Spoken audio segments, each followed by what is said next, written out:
We reside in a quiet cul-de-sac just beyond Charlotte, the sort of community where mailboxes are uniform and the HOA bulletin overflows with excessive enthusiasm marks. Our home is a 2-level structure featuring a porch rocker that I promised we'd enjoy each sunset, only to largely abandon it amid the chaos of school assignments, misplaced sports gear, and poultry forgotten in the defrost. Thursday evenings carry the aroma of grilling coals mixed with fabric softener across the block. Friday dawns bring bins lined up along the roadside in a melancholic procession. The week my spouse hit 40, the atmosphere hung heavy like damp fabric, while the magnolias scattered their scent as if celebrating wildly. I'd mapped out something simple, a cozy family meal indoors, his preferred bourbon-infused chocolate dessert from my mom's formula, perpetually uneven, and a pile of handmade greetings from the children, adorned with uneven hearts and doodled celebrations. No babysitter reserved. Finances were strained from swimming classes, childcare fees, and that persistent upstairs plumbing issue resurfacing like an unwelcome specter. Still, I'd pressed a linen cloth for the table, and the youngsters had rehearsed their birthday tune, sans bickering over the dance steps. It seemed sufficient. He arrived from the commuter rail in his navy attire that accentuates his frame's width. His job in uptown banking involves a transparent walled workspace, an ID dangling from a strap, and figures illuminating displays.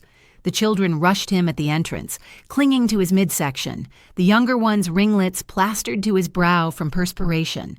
He planted kisses on their crowns and offered me a weary grin. "It smells incredible," he remarked, easing his neckwear. "You really didn't need to go to this trouble."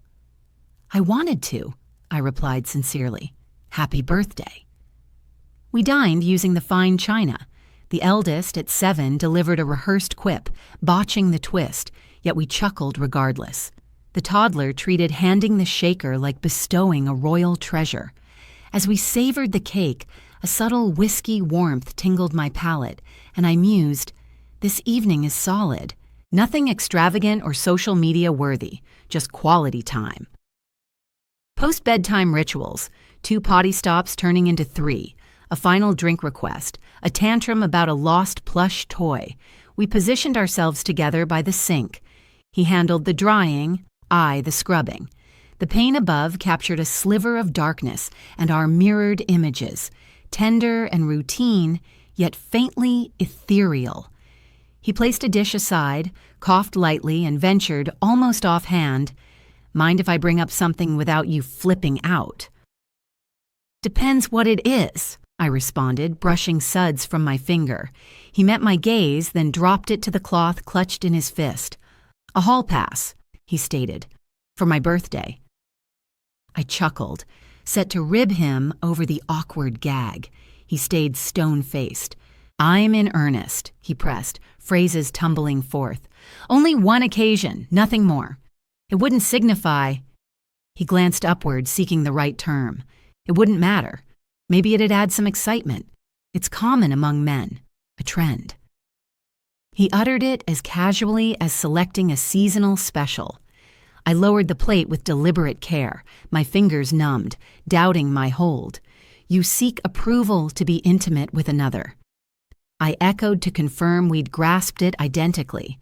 "Just that single instance," he reiterated. "A hall pass, a decade together, my 40th approaching. I adore you. I cherish our household. It's merely," he shrugged futilely, "a restlessness." The appliance droned like an approaching aircraft far off. An overlooked timepiece suddenly chimed insistently. A wave of absurd unease washed over me, the kind that's utterly mirthless. "No," I declared. "Out of the question." He inhaled deeply as if bracing for an icy dip. "I suspected you'd respond that way." He attempted a grin that faltered. Still, posing the question seemed harmless. "It stings," I countered. "The mere request wounds." He appeared truly puzzled, which stung nearly as sharply as intent harm. "We could establish boundaries," he suggested. "No feelings involved, purely physical." He waved his digits vaguely as though the taboo might materialize. not implying issues between us. You're explicitly implying there's a problem with us, I retorted. My tone wavered faintly on explicitly, a mortifying quiver. You're admitting a desire for someone else and seeking my endorsement. What I'm conveying is I don't wish to shatter everything, he fired back swiftly, attempting honesty here. I fixed my eyes on the glass, viewing our forms layered over the obscurity, a pair in an everyday galley that might belong to anyone, his receding fringe, my bound hair, a cocoa streak on my cuff, the most mundane treachery unfolding like a minor nick. This offends, I stated, and repulses, to be blunt. He recoiled, then composed himself. I anticipated your anger. You solicited my agreement to my own degradation, I shot back. Well done. Enraged it is. Tensions mounted naturally so. Such dialogues inevitably sharpen into barbs. He claimed I'd transformed since the children arrived. That constant physical demands left me depleted, that our closeness had turned predictable. I countered that predictability bore a label, parenting, and perhaps if he handled a market run occasionally, we'd both have vigor for the mattress we collapsed onto like the exhausted. He say I figured he was just attempting to come clean, but I pointed out that real honesty would have been admitting, I'm having a tough time, not asking to hook up with some random person as a birthday gift. Things wrapped up like they often do for us, with me sobbing in the laundry area perched on the dryer since its whirring fan drowns out everything else. He appeared in the doorway, gripping the frame with one hand. Sorry, he muttered. Stupid notion. Midlife funk messing with my head. Pretend I never mentioned it. I didn't blurt out that it's already out there. I didn't add that I can't erase the fact you crave this. Instead, I just nodded, signaling a truce. He tossed and turned that night. I sensed it through the mattress, his fidgeting vibrating like a coded message. Around 2 a.m., Sem and I slipped downstairs for a glass of water and lingered in the shadowy kitchen, pressing my hand to the chilly countertop, attuned to the home's subtle rhythms, the fridge's hum, the air conditioner's drone, the faint stirrings of daily existence. I attempted to envision his fleeting fantasy just once, but it wouldn't stay fictional. My thoughts conjured up faces of women in our circle. Fellow parents from the school pickup line, the coffee shop worker who sketches foam art with leaves, my closest pal Claire, who dropped in that afternoon bearing dessert and a quip about joining the senior squad. I shoved the idea away so fiercely, my jaw throbbed. Come morning, he said sorry, once more. He handled the morning school run, returned with a chilled latte, and brushed a kiss on my forehead. He explained it was a misguided wisecrack, triggered by nerves over turning 40, after skimming some idiotic piece on sparking romance that lodged in his brain. That's not me, he insisted, locking eyes with me. I desperately wanted to trust him. Trusting felt simpler than overhauling our whole setup. So I replied, all right. A word that could signal absolution or mere weariness. For several days, we skirted the tender issue like avoiding a tender spot on skin. He whisked the children off on cycling outings. I tackled the entryway storage in an impulsive clear-out I couldn't justify, hauling donations to Goodwill 3 times. We got the overdue books back to the library. I whipped up some quick breads. Routine chugged along, and I allowed it to sweep me forward like a gentle current. On the actual birthday, the little ones and I strung up a handmade sign over the entrance. Happy 40, in puffy script, the 4-decade mark dotted with festive bursts. Claire arrived at 6 bearing pastries and a quirky candle molded like an interrogation point. We've been inseparable since college welcome week. 2 freshmen in matching kicks teamed up for a mixer because our surnames placed us next to each other alphabetically. She remembers my go-to brew, my elementary school instructor's name, that awkward line I dropped at the rehearsal dinner that still cringes me out. We've shared illnesses, victories, dull spells, and tight budgets. In the cluttered kitchen, she pulled me into a hug and murmured, "Holding up." In our secret buddy tone, I gripped her fingers, letting the pressure convey volumes, and whispered, "Getting there." The night nearly felt warm. Post-dessert, Claire scrubbed dishes as I herded the kids upstairs to get ready for bed. She ribbed him about hitting the big milestone. He feigned annoyance, the way a guy does when he secretly savors his special day. As she departed, she pecked my face and promised a message about the PTA event roster. I observed her car's glow fade into the night, grateful for the steady anchor of someone who gets your daily chaos. We settled the children in, and he paused at their bedroom threshold, gazing at their peaceful expressions as if yearning to shrink down and slip into their carefree world. He seemed wearier than at dawn, perhaps the flickering glow or the truthful play of darkness. "Solid day," he noted.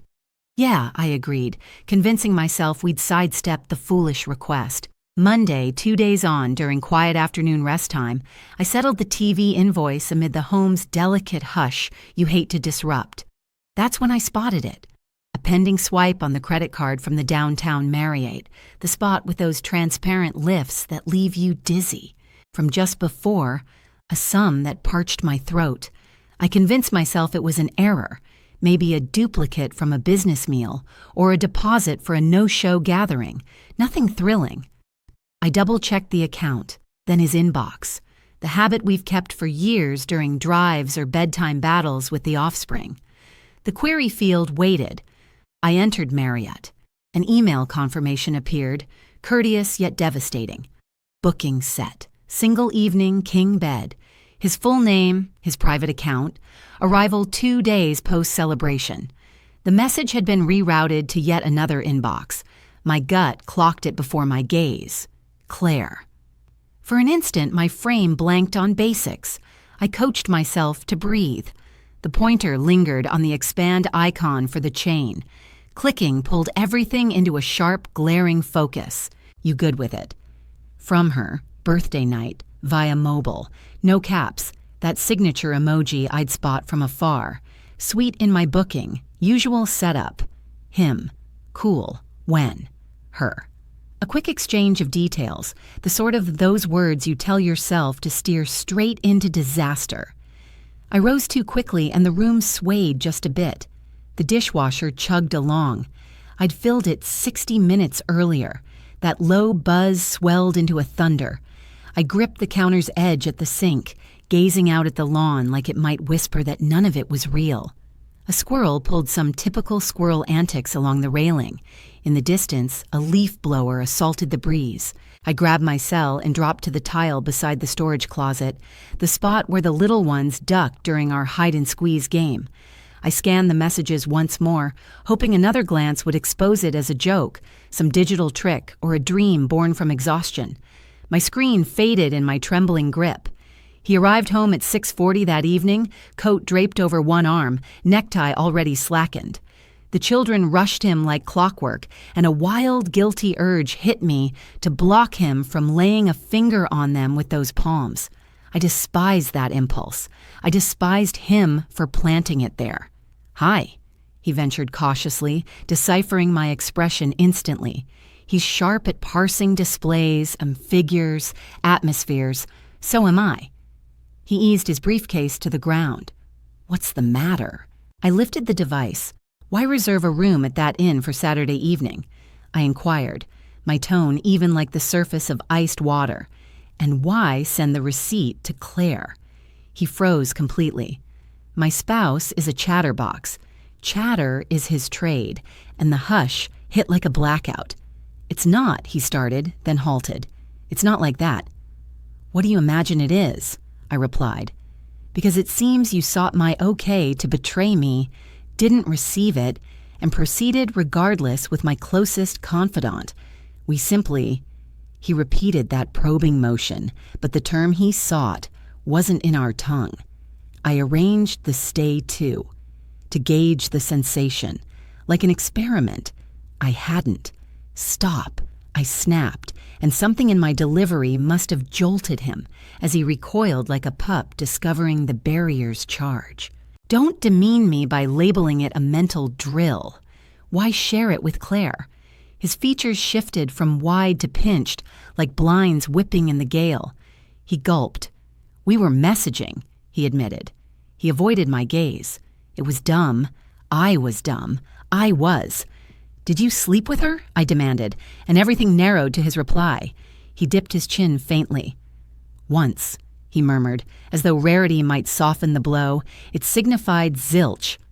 I sank onto a chair before my legs buckled. The machine droned on, steadfast and unaware. From above, the kids shouted, "Mom, dessert time!" And I pivoted toward the noise as if submerged, where sounds warp strangely. He advanced a pace. "Please," he pleaded. "Let's leave," I stated. "What?" "Leave," I insisted, firmer. "Pack a suitcase, head to a motel, vanish to oblivion. Doesn't matter. Just exit this home now before I utter words I can't retract with our children nearby." He pulled that disarming routine, the one where he believes charisma mends all. Voice gentle, hands splayed. "We need to discuss this. We'll converse once I can hold it together," I countered, amazed at my own composure. "Not tonight." He lingered a moment, lips shaping and reshaping syllables. Then he inclined his head, like conceding defeat. He climbed the stairs deliberately, treading lightly as one does in darkness around a dozing tot. I heard cabinets slide shut, the duffels fasten, the subdued household noises of packing away existence. Midway, the youngsters bounded downstairs and tumbled into me on the ground, all limbs and eager glee. Treats. The youngest queried, eyes sparkling. "A pair of berries apiece," I replied, "since boundaries are lifelines." I pressed lips to their crowns. I caught whiffs of infant suds, graphite dust, and a hint of playground earth. He descended bag in tow and pecked their heads likewise, eyes averted from mine. Then the entrance swung wide and shut, and the space reshaped itself around the void. Once I'd tucked them in, extended tail, pair of tunes, a bartered penalty, I perched at the dining table amid shadows, clasping my fingers as if consoling a stranger's. I pondered the veranda seat, our synchronized letter slots, the festive sign still askew above the threshold bearing its playful knot. I recalled the figure in this very space 2 evenings prior, brimming with fortune. Beyond, a locomotive exhaled, then surged forward. I retrieved my phone, launched a fresh entry, and jotted 3 lines consecutively, not for a tally, but to echo my resolve aloud in choice. 1. Contact an attorney. 2. Warn Claire to stay away. 3. Hold the children's schedule firm. Afterward, I flipped the device over, stood and scrubbed the pair of berries, abandoned on the surface. I devoured them by hand, bite by bite, savoring the tang and the honey. I flushed the verdant calyxes into the drain, flipped the lever, and heard the grinder transform remnants into oblivion. When I at last ascended upstairs, the home felt unchanged, just as it always had. The corridor stretched out like a familiar, dimly lit passage under the glow of the nightlight. At the entrance to our room, I paused. His half of the mattress was rumpled from where he'd tugged the covers aside, a faint imprint left behind. I lingered there, my mind whispering, "Tonight marks the shift when the narrative slips from present to past." Then I slipped under the blankets on my side, pressing my cheek against the chilly side of the pillow, and fixed my gaze on the glowing digits of the alarm until they swam, duplicated, and lost all sense. Sleep evaded me, yet I held myself together, for the moment.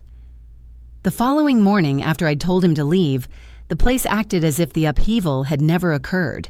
The brewer hummed along as usual.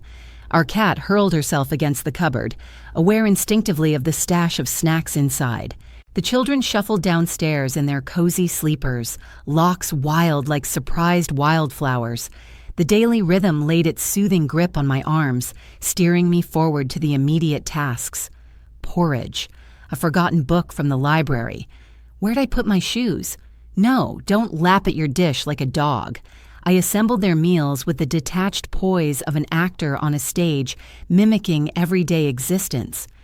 I jotted a quick reminder on a sticky note, "Cheese will apple, and affixed it to the surface to convince my scattered thoughts to cooperate. As I fastened the kids into their seats in the vehicle, my 7-year-old glanced upward. "Is Dad still at the hotel?" he inquired, as though we'd arranged some temporary absence on purpose. "He's crashing with Grandma and Grandpa for now," I replied steadily. "Adult matters to resolve. You're secure. Everything's fine." He dipped his head in acknowledgement, deliberate and unhurried. The younger one wondered if this translated to double tales at bedtime. I agreed. At times, honesty arrives in bite-sized, adjustable helpings. Returning to the house, I fired up my computer and entered Family Attorney nearby with fingers that shook subtly. Turning the keys, unfamiliar. I selected the practice boasting the most straightforward site. No gavel icons, no flashy vows etched in elegant lettering. Merely a layout with neat type and the straightforward line. "Will outline your choices." I dialed. A secretary with a tone as comforting as a soft sweater slotted me in for a session that very afternoon. Prior to heading out, the chime sounded at the front. I recognized the visitor without peeking at the feed.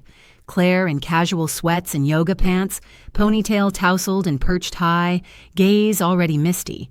She clutched a plastic container as though baked goods might span the chasm she'd scorched. I hesitated to unlock at first. We hovered on either side of the barrier, pain of space and reinforced pain, our breath-clouded images almost touching. She silently formed my name with her lips. I swung the door wide, unwilling to let this exchange spill into the local chat by dragging it curbside. "Please," she pleaded, stumbling into the entryway. "Just hear me out." Her familiar wash scent washed over me, zesty with a hint of luxury. I eyed the container. "Is that baked goods?"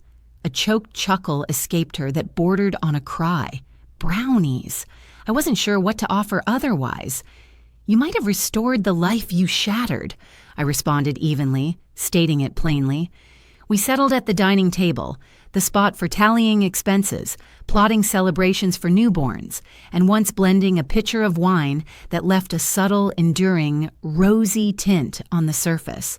She launched into words rapidly, the rush of someone dreading the quiet that trails admission. He had vented to her about the children, the monotony, the sense of fading away. She claimed she'd urged him to discuss it with me. He'd inquired if I could ever warm to easing the boundaries. She insisted she'd brushed it aside at first until the humor faded. "He convinced me you were warming to the idea," she confessed, staring down at her fingers. "He claimed you'd hinted at, possibly." A bitter edge caught in my throat. "So he deceived us both." "Exactly." She bobbed her head vigorously, strands slipping free. Or rather, I'm not certain. I realize I was grown and chose wrongly, picking the absolute worst path. Her inhalation faltered. "I loathe who I am. I'll carry this self-loathing for ages." "Fine," I replied, mercy nowhere in reach within me. She delved into details I hadn't sought. The messages, the dread of stepping toward doom yet proceeding, the bland lodging that mirrored every anonymous stay she'd known, how she'd nearly retreated in the lift but pressed on. "It happened just once," she repeated, and right away I sensed I'd torched the finest aspects of my world. "It wasn't only yours you set ablaze," I countered. "I get it." She crumpled inward, and for an odd instant I recalled twisting her tresses in the venue's restroom on my nuptial day as she balanced precariously for a glimpse. I banished the image like dissipating vapor. "What on earth went through your head?" The demand emerged unfiltered. I anticipated no reply that could ease me. She offered a flurry that fell short. Isolation, a split that had gutted her core. The foolish allure of desire from one who grasped your every secret, since he occupied the dwelling holding your spare essentials. Nothing rang true as something I could embrace. Should I admit I'm awful? She posed eventually, fury flickering beneath the dampness, since naturally fury arrives to shield the hopelessness. I admit it. I messed up badly. I reclined in the chair, letting it rock back on its rear legs before slamming down. "Get out," I told her, "and stay away." She fixed her gaze on me. I'd supported her softly during splits, disastrous hair colors, a relocation that drained her savings, her mom's illness, and that chaotic week when her heater burst and ruined her computer. Our bond stretched over years, woven like a comforting blanket. Her expression twisted as if I'd slashed right through it. "All right," she murmured, "if that's your wish." "It is," I replied. "It's essential for me." She placed the plastic container on the surface, then, catching the ridiculousness, clutched it close again like armor. "I'm sorry," she repeated, the phrase threadbare, polished smooth from overuse. She headed toward the exit. At the doorway she paused. "If you ever—" The thought trailed off unfinished. She lacked a term for whatever lay beyond this rift. So did I. Once she'd left, the home seemed to sigh in relief. I covered my eyes with my palms until sparks danced in the darkness. By 2:00, I headed to the attorney's office. The heavens held that faded Carolina sky, worn thin from endless washes. The firm occupied the upper level of a sturdy brick structure, cohabited by an accountant and a yoga spot, with neutral flooring and mounted paintings of vessels at sea. The attorney was around my age, with tidy locks and a soothing tone. She requested the details. I delivered them in clear sections, composed and plain, much like listing ailments to a doctor. No flinches or sharp intakes from her, just diligent scribbles. "There are choices available," she noted. "We could pursue a formal split, initiate asset reviews, seek interim rulings on parenting and finances. No rush to settle it all now." I exhaled deeply. She broke down the equations of my existence like an instructor at a chalkboard. Earning differences, duration of union, local guidelines for guardianship, solid prospects for short-term alimony, formulas for kid allowances, the lexicon of dissolution outlined neatly. She never downplayed my hurt. Instead, she shaped it into strategy. "Record it all," she advised kindly. "Archive messages and chats, maintain a record of interactions, stick to facts. Avoid drawn-out heartfelt debates via phone. Center on the youngsters." I agreed, jotting "record log" at the top of a fresh journal, emphasizing it doubly.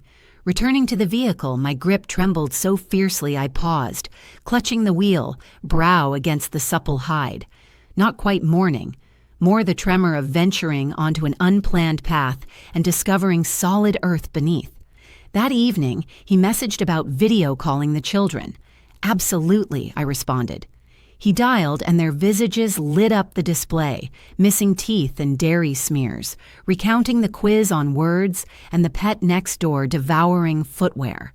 When they dashed off for a demonstration with the item in question, he inquired if we might discuss soon.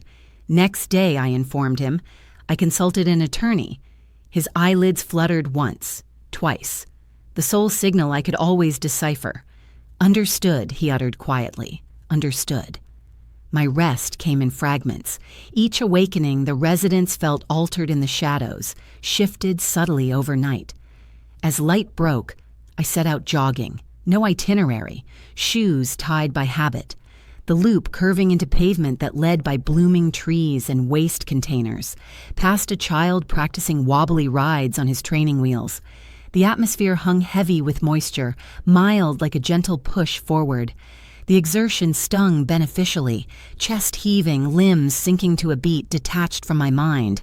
Upon return, I handled a pair of work notes, laundered some linens, tossed the toddler's plush animal into the tumbler after its dunk in the lavatory sparked tears. Everyday chores intertwined with courtly matters throughout the hours. I created a dossier on the bench marked "Divorce" in bold ink, slipping bills and account duplicates within. I phoned my folks, followed by his. Mom wept softly. Dad vowed to watch the little ones come weekend for my respite. His mom attempted to parcel fault like appetizers. Respectfully, I countered, "This isn't communal fare," and hung up. He arrived at 6:30, bearing a sack of the children's preferred dairy treat and a trio of green fruits, as though remorse could carry a feel. He lingered in the entryway, hesitant to step further, wary of triggering some trap. "I'll wait outside till they're set," he offered, glancing past me at the wall photo. Shoreline 2019, all sun-kissed marks and grins. He hadn't met my eyes truly since that lodging exchange, like locking gazes could pull us under. You can assist with washing up, I suggested, since truth be told, we shared offspring who skidded like slick creatures on the floor each dusk. Surprise crossed his face, then relief, then guilt for welcoming mere suds and a toy vessel. We navigated one another clumsily, cautious as post-quake, when fixtures might yet collapse. He maintained his tone. He moved with a soft touch, his movements deliberate and unhurried. He avoided any contact with me. Once we'd settled on the sleepwear options and the child insisted on socks beneath the bottoms, all right. Add the socks to the outfit.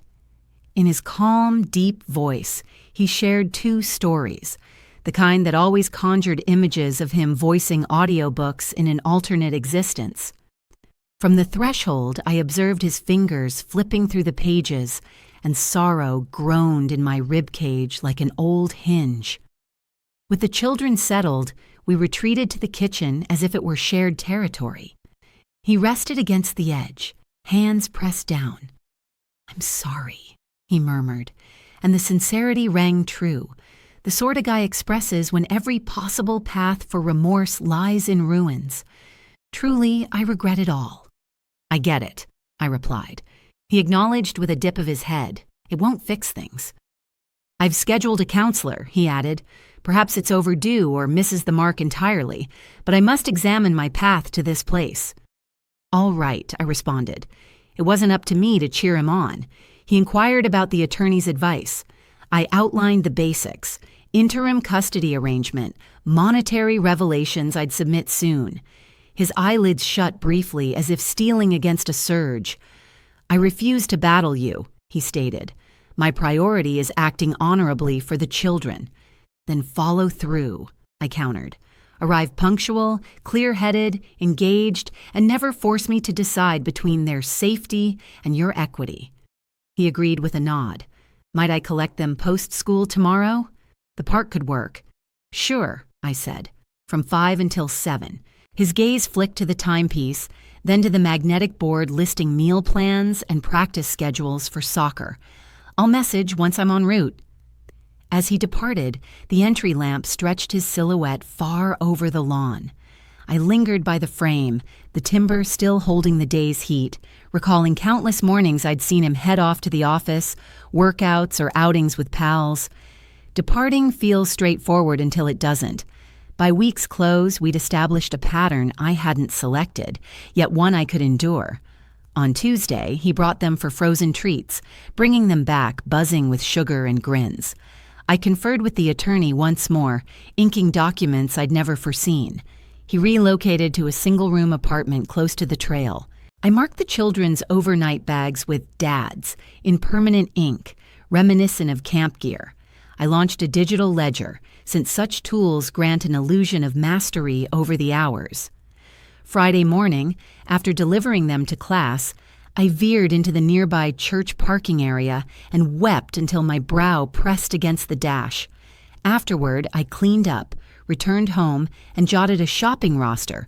We lacked wash soap, fruit, and those crisps that prevent rebellion during twilight chaos. I messaged the parent thread from the grade, not Claire's group, another circle, and mentioned I'd value additional ride shares this period. Replies came swiftly. Icons and openings from 3, plus a discreet $50 transfer from 1 for takeout evenings. Sunday brought my folks with a slow-cooked beef and ample portions until the little ones grew drowsy, weighted, and compliant. On the sofa, Mom combed my locks as she had at age 11, reciting Little Women till the words swam. Dad scrubbed the plates with vigorous clatter, his frustration evident in the clamor of someone yearning to assist, yet falling short. He patted dry, placed his palms on my arms. "Bravery isn't required every moment," he advised, "only the immediate one." That evening, amid the home's hush, I perched at the table with the separation dossier unfurled, surrounded by the youngsters' drawings like a vibrant flood. I penned fresh commitments, modest ones, akin to pebbles carried close. Rest adequately, hydrate, respond solely to essentials. Avoid scrolling through others' images. Accept aid when extended. Decline if instinct urges restraint. Chuckle at the feline antics. Splurge on quality brew. I rose, brewed a cup, and carried it to the veranda seat we'd vowed to savor nightly. The slats chilled my legs through the fabric. A flutterer battered the bulb, then retreated, wiser. Nearby, a neighbor scraped a cleaner over grill grates. Existence persists, unaltered yet utterly transformed. I swayed gently, drank slowly, attuned to the night's rhythm. A locomotive grumbled in the distance. The seat groaned softly. My core echoed it, easing hinges, creating space. Within, atop the surface, my journal remained ajar as I'd positioned it. At the head, I'd inscribed, "Tomorrow, contact the neutral advisor." Below, note, "This marks not your conclusion." The sheets stirred as the cooler hummed to life. I intended them exposed, as though the dwelling itself might absorb the words. The initial weeks post-submission blurred into errands and raw pain. Divorce unfolds not as a single rupture, but myriad sharp fragments. The shared funds now read, "In process."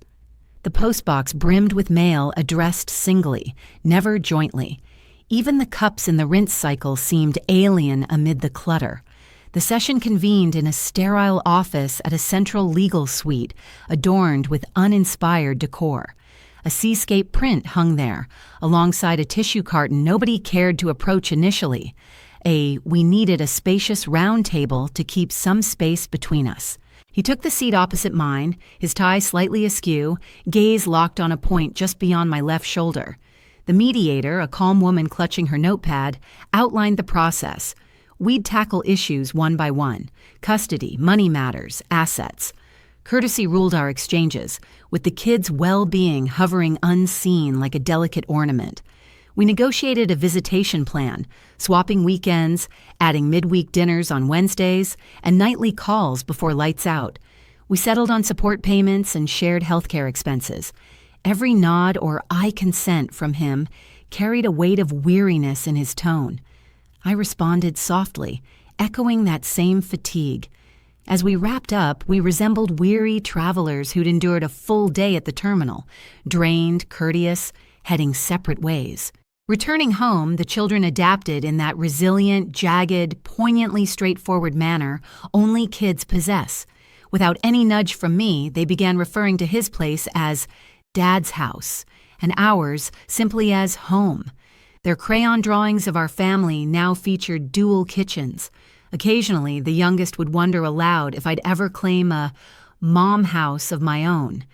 I'd grin and reply, "This spot works just fine for us right now." I constructed daily habits like sturdy supports, jogs at dawn, school runs, office time, after-school treats, baths, and evening tales. On kid-free days, I'd handle freelance gigs at cafes until my computer powered down, then stroll the pathway by the river to watch the current flow.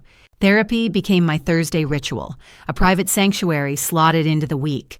My counselor guided me through the tangle of remorse, resentment, and those faint strands of ease I hesitated to acknowledge.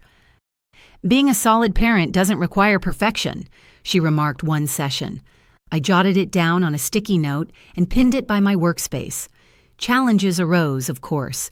Evenings when the little ones returned irritable and wired from treats, testing my limits. Dawn hours scrolling his fresh online presence, despite knowing better.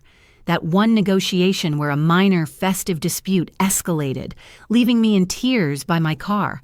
Recovery, I discovered, spirals rather than climbs straight, looping back to familiar sights, yet elevated each pass.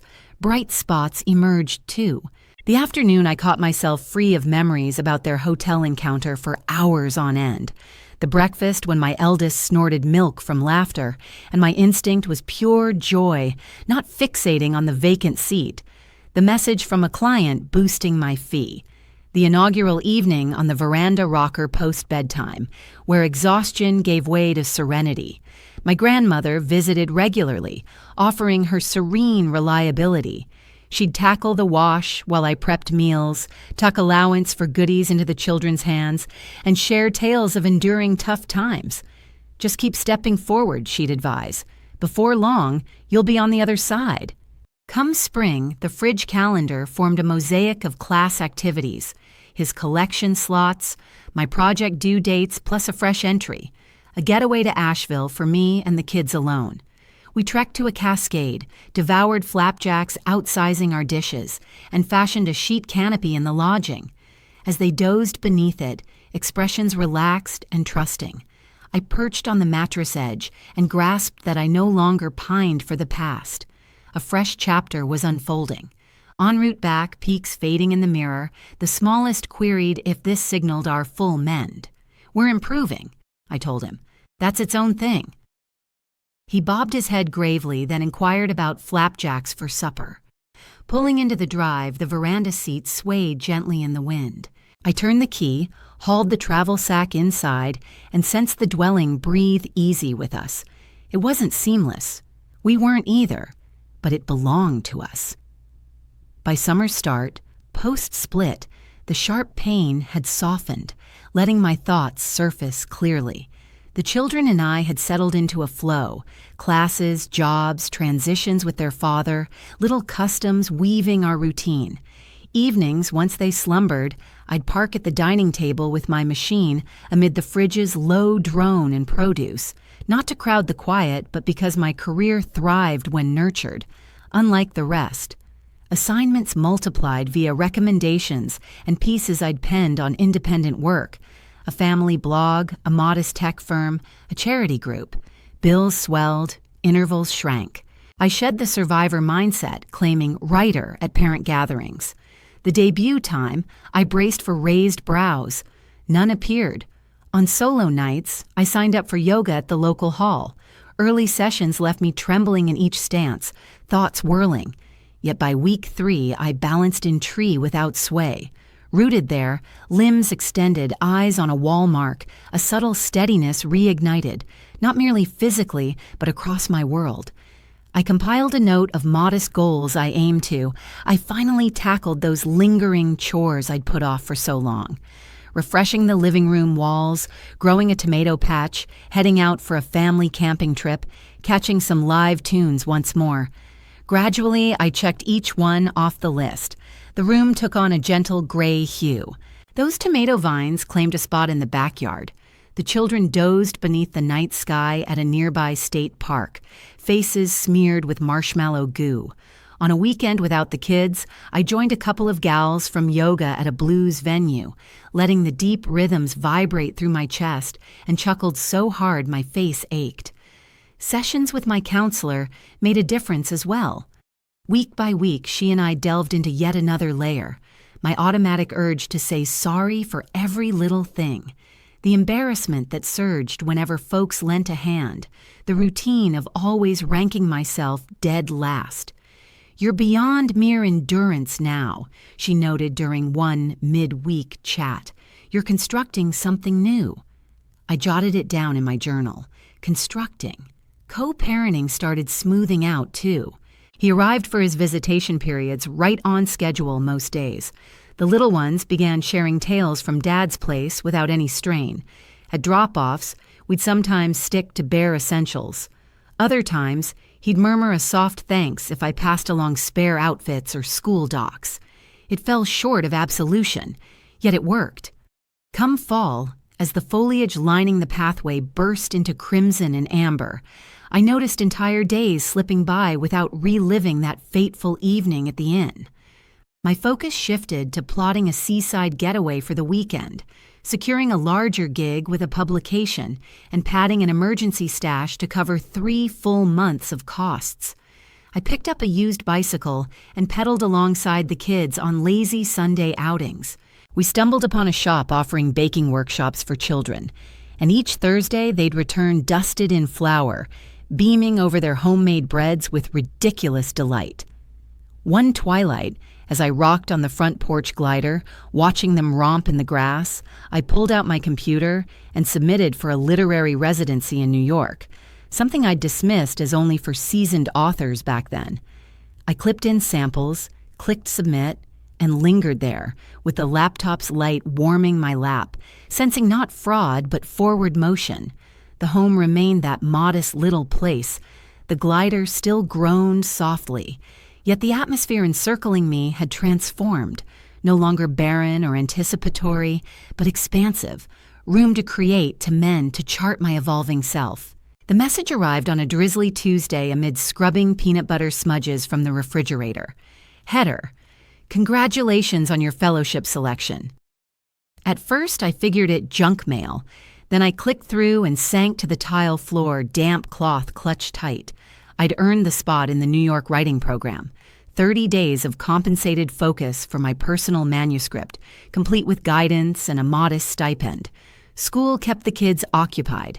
The cat dozed atop a heap of folded clothes.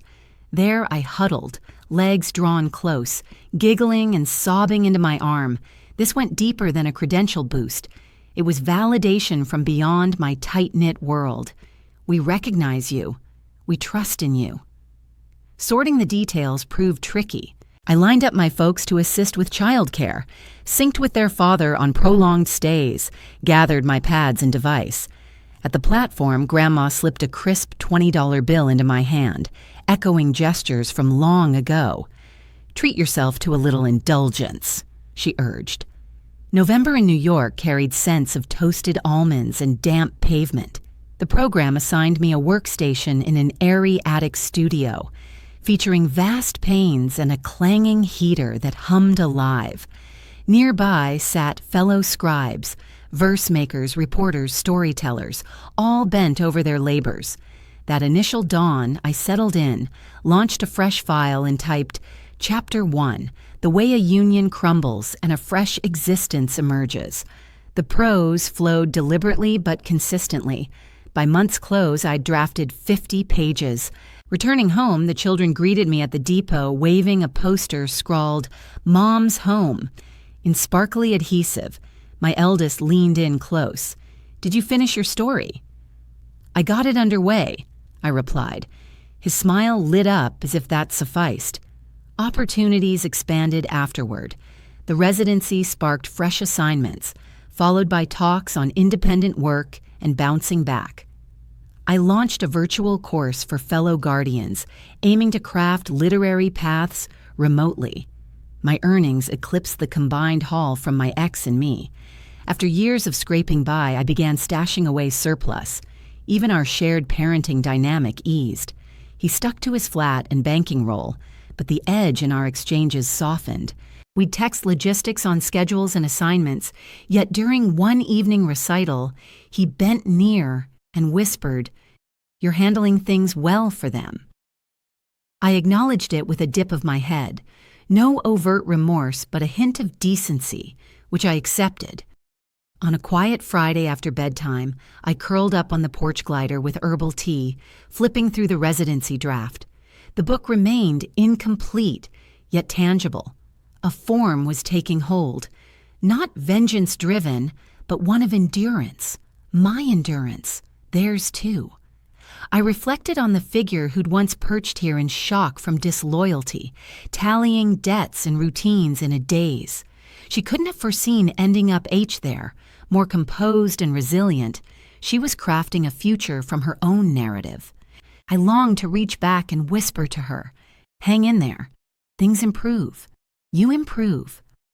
A gentle wind stirred the sheets, fluttering them softly like wings. I pressed them flat with my hand and inhaled the crisp evening breeze.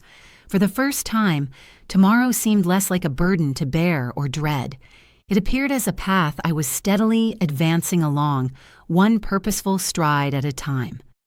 When the manuscript finally wrapped up, exactly 2 years had elapsed since that tense evening in the kitchen where he'd requested an open pass. Early on, I'd tracked days by what came before and after. Now that moment lingered in the rear view, like a distant milestone you spot on the horizon but don't rely on for direction anymore. The children had shot up, their limbs slender as young trees, their tones deepening. They referred to our home as theirs without a second thought, still slipping under my covers on lazy Saturday mornings with chilly feet and buttery bread bits. They'd established a routine with their father as well, midweek meals on Wednesdays, alternating weekends at his spot by the Greenway. The questions about reuniting as a unit faded, replaced by chatter about school experiments and private laughs from his place. That shift marked its own form of recovery. My career had evolved into a true passion. The award opened doors to a publishing contract.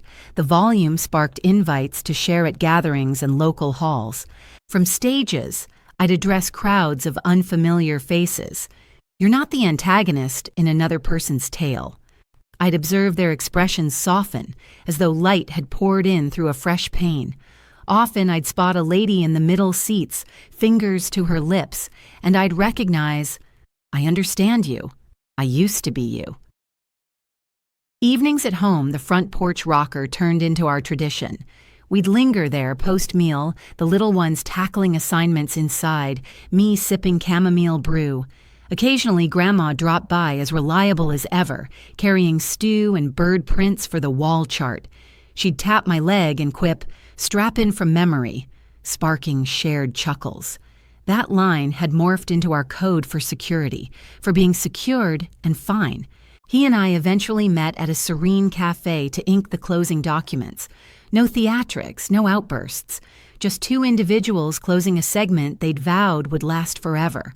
He expressed regret once more. This round, sans justifications. I heard him out, not for my sake, but as his responsibility. We discussed the children, routines, holiday plans. The history stayed untouched. It wasn't a reunion, yet it sealed a conclusion.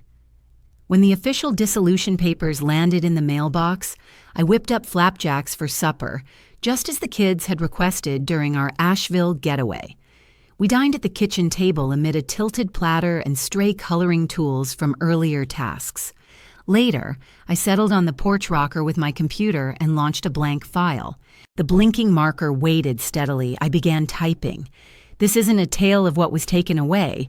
This is a tale of creation.